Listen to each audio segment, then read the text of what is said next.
présenter un événement exceptionnel qui va y avoir lieu l'année prochaine, le personnage de cire de Shah Rukh Khan. Et j'ai à mes côtés Monsieur Stéphane Barré. Bonjour. Bonjour.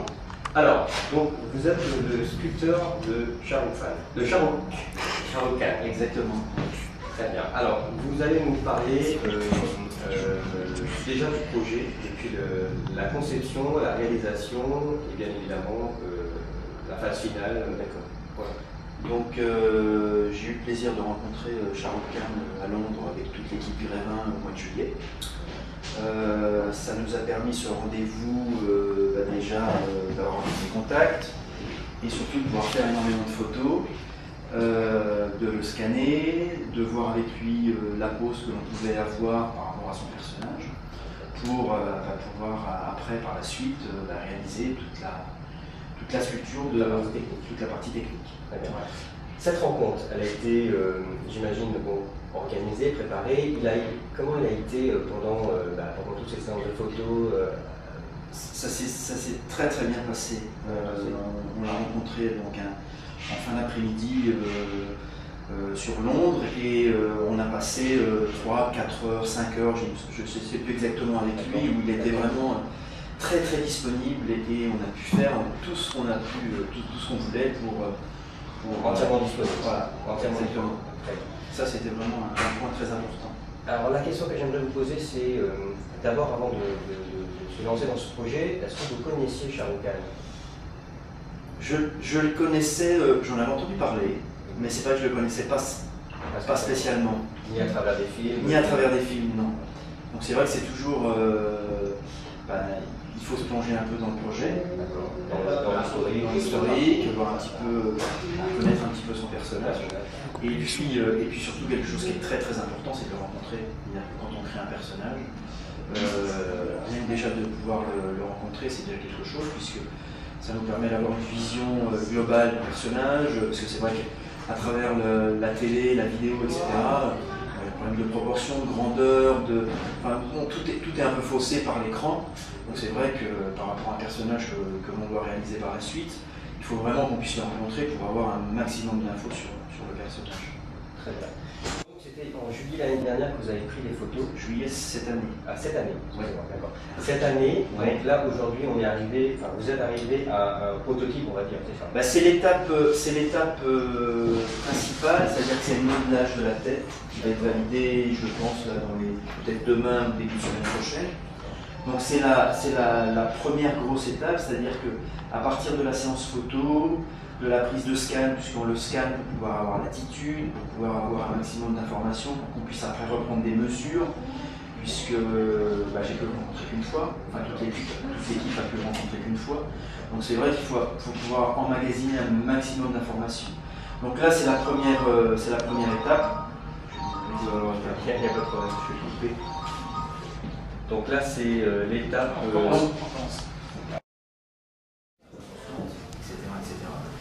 Et donc, c'est la première grosse étape.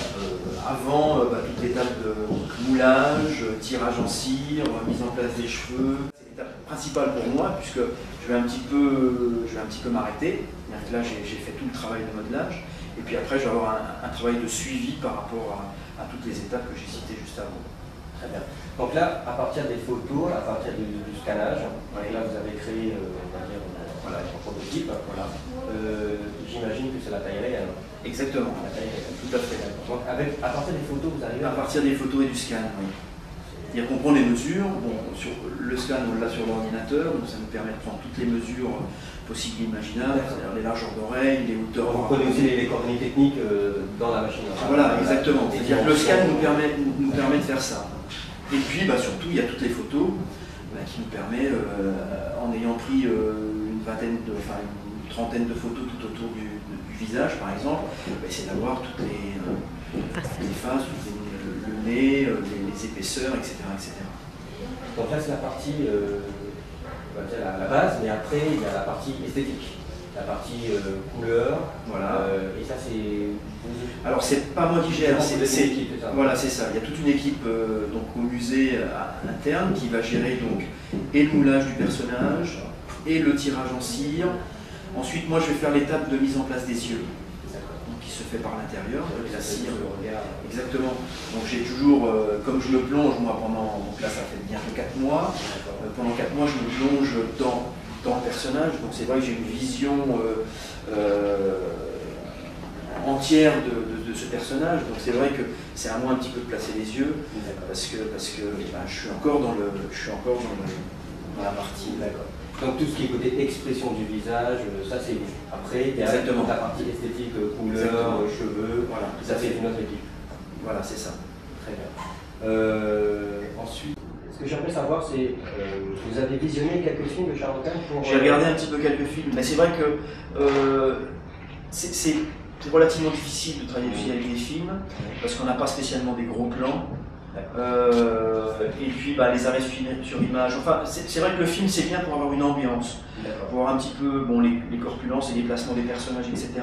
Mais c'est vrai qu'on sert plus de photos enfin plus de la photo que de la vidéo. Mais c'est vrai que c'est une étape aussi qui est importante. C'est vrai que ça peut compléter. Ça permet aussi de se plonger un peu dans le personnage, voir un petit peu ses attitudes et oui, parce que j'imagine bon, un personnage connu ici en France, je sais pas, le président de la République, on a l'habitude de voir.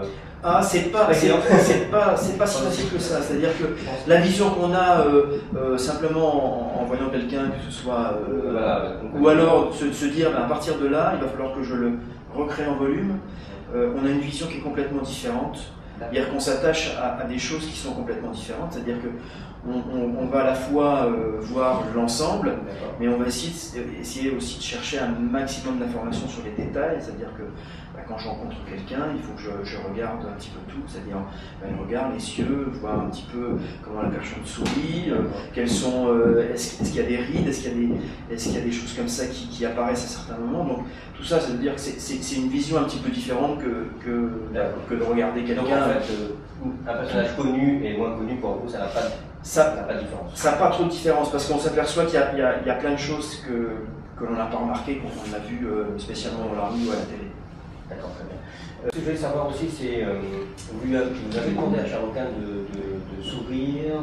Alors la pose, elle est choisie au départ un petit peu par le musée, et ensuite elle est proposée au personnage, enfin à la personnalité, qui après c'est une question à voir ensemble, c'est-à-dire que si le personnage est d'accord, on prend la pose qui a été choisie, et puis c'est une discussion. Ça veut dire donc il y a plusieurs, vous proposez plusieurs. Voilà, exactement. Et puis c'est exactement. C'est un petit peu ça. Oui. Ensuite, quand le projet sera terminé, c'est-à-dire totalement terminé, est-ce que Shah Rukh Khan, l'acteur, valide avant de diffuser ou vous donnez son accord? Comment ça se passe? C'est vrai que là, le problème, c'est que malheureusement, il n'est pas souvent en France. C'est vrai. Donc il est quand même, à mon avis, relativement difficile de le voir. Donc il va y avoir un peu une petite validation par photo déjà. Il a quand même son mot à dire. On va lui envoyer des photos, c'est-à-dire que c'est simplement pour qu'il puisse voir si c'est cohérent ou pas. Mais c'est vrai qu'on est quand même une équipe où on a l'habitude de voir un petit peu les choses. Donc les validations se font un petit peu en interne.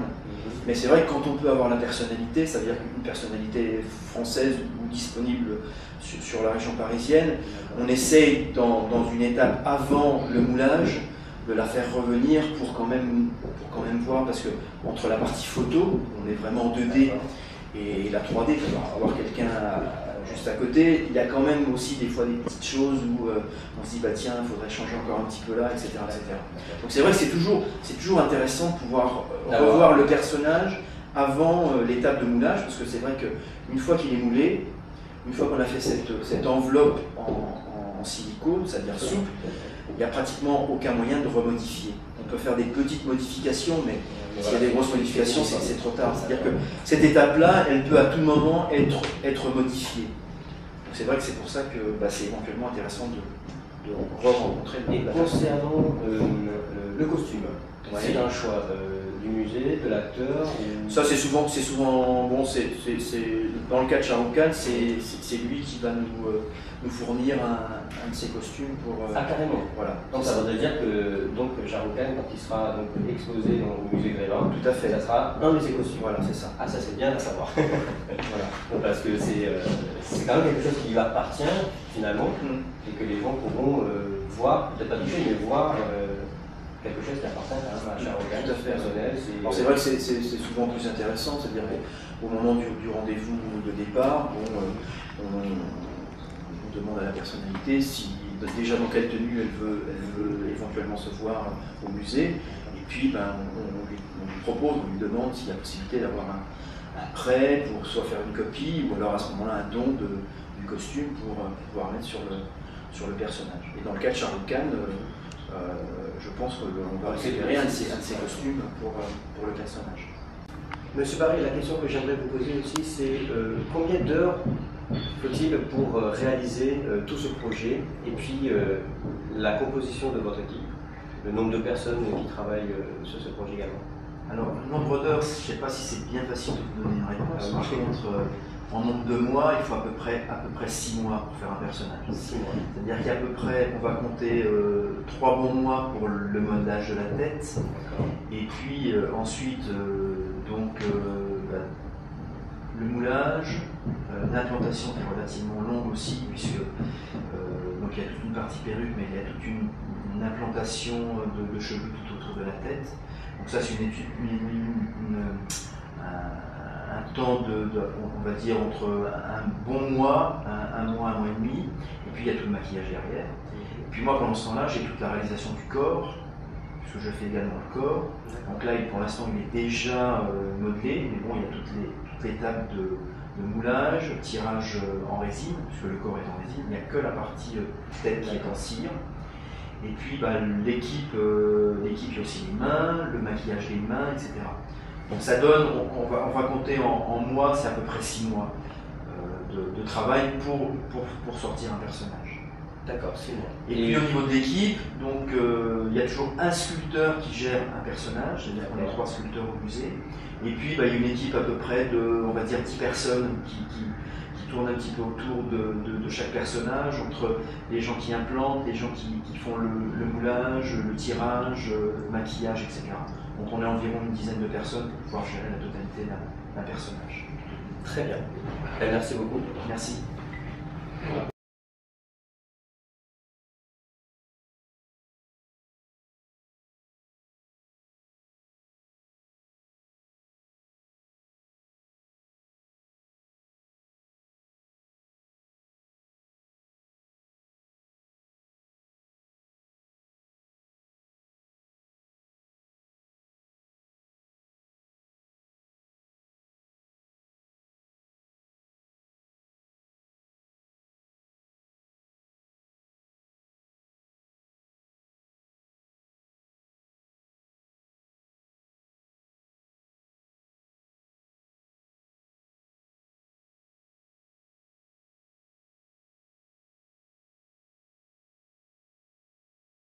Les personnages, voilà, c'est dans un film, dans plusieurs. Donc c'est vrai qu'on risque de pas le voir. Ouais. Parce que comme il va avoir la. Un peu en plus, oui. Comme il va avoir la. En plus, ouais. Il a les cheveux très longs là, hein, maintenant. Il a les Alors le cheveux scan, attachés c'est tout le ça. temps. Il s'attache les cheveux, hein, il a les cheveux très longs. Scanner entièrement. Donc ça me permet moi d'avoir tous les détails de muscles, etc. Voilà, c'est ça le Les scan. pectoraux, Les images en 3D, ça restitue ça. C'est génial. C'est un donc logiciel. ça me permet vraiment de. Donc on est obligé de lui mettre quelque chose sur les cheveux parce que le scan ne prend pas le noir. D'accord. Donc si on a du noir, le scan correspond, enfin il a l'impression que c'est du vide. Donc comme il a les cheveux foncés, ça veut dire que dans le scan, on aurait un trou.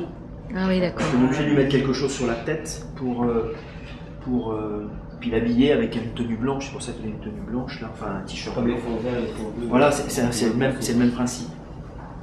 Donc là, on a l'attitude entière. Ça, la position. C'est extraordinaire. Et donc c'est donc avec ça, c'est donc cette attitude qui me permet donc de réaliser le corps. Donc. Une vectorisation. Ouais, c'est ça. Donc il y a 6 photos qui sont prises, c'est-à-dire qu'on le fait tourner sur un plateau tournant dans différentes positions, et puis il y a une photo qui est prise, puis c'est rassemblé après sur le. Qu'est-ce qu'on peut